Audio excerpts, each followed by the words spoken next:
Now imagine waking up at dawn not to the comfort of a warm breakfast, but to the harsh reality of a long, grueling workday. Sadly, this is the everyday existence for approximately 8.5 million of children under the age of 18, according to the International Labour Organization, or ILO. Today, I will unveil the invisible faces of poverty, focusing on child labor in Indonesia, a story too often left untold. Child labor in Indonesia is driven by multiple complex factors, with poverty being a major contributor. Families trapped in the vicious cycle of poverty often find themselves unable to afford the luxury of education for their children. Instead, these young souls are thrust into the workforce to support their families. When parents fall ill or become incapacitated, it is often the children who step up to ensure the family's survival. To add on, cultural norms, particularly those who live in the rural areas, normalize this grim reality, and they expect children to assist with farm work or other chores from such an early age. Reports have revealed that over 5% of children aged 5 to 17 years in Indonesia are child workers who engage themselves in dangerous work sectors such as agriculture and industry. In industries like palm oil or tobacco production, children are exposed to dangerous conditions that can threaten their health and their overall well-being. These dangerous environments not only rob children from their childhood but also threaten their futures. Despite the limited official data, the impact of child labor on these children's lives is profound and far-reaching.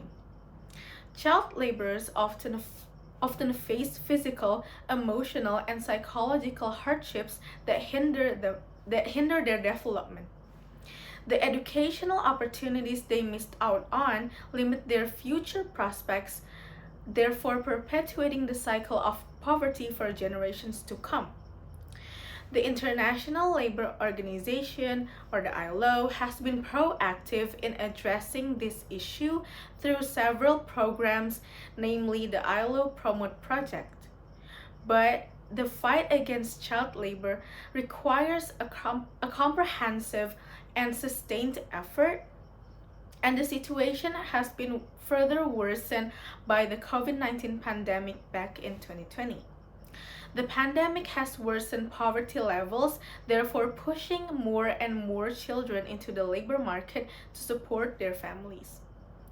This has reversed some of the progress made in combating child labor and highlight the urgent need for renewed efforts and strategies to address this crisis. Research underscores the vital role of organizations like the ILO and the necessity for comprehensive strategies to combat child labor in Indonesia. There are also documented positive outcomes when children are removed from labor and given a proper educational opportunities. To give you an idea, a community that have embraced educational initiatives often see a decrease in child labor and therefore improvement in the overall well-being of these children. These case studies serve as a powerful reminder for us of the potential of change and the importance of investing in children's futures. By raising awareness and implementing comprehensive strategies, we can together combat child labor and break the cycle of poverty. The role of organizations like the ILO is crucial, but so is our collective responsibility. We need to advocate for policies that support education and provide social protection for families, and also challenge our cultural norms that perpetuate child labor.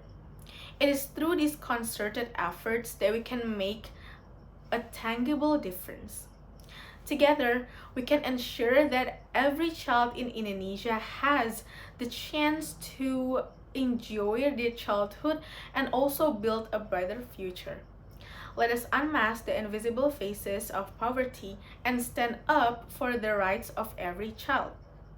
By doing so, we can create a world where no child is forced to sacrifice their childhood for survival. That is all from me. Thank you so much for listening.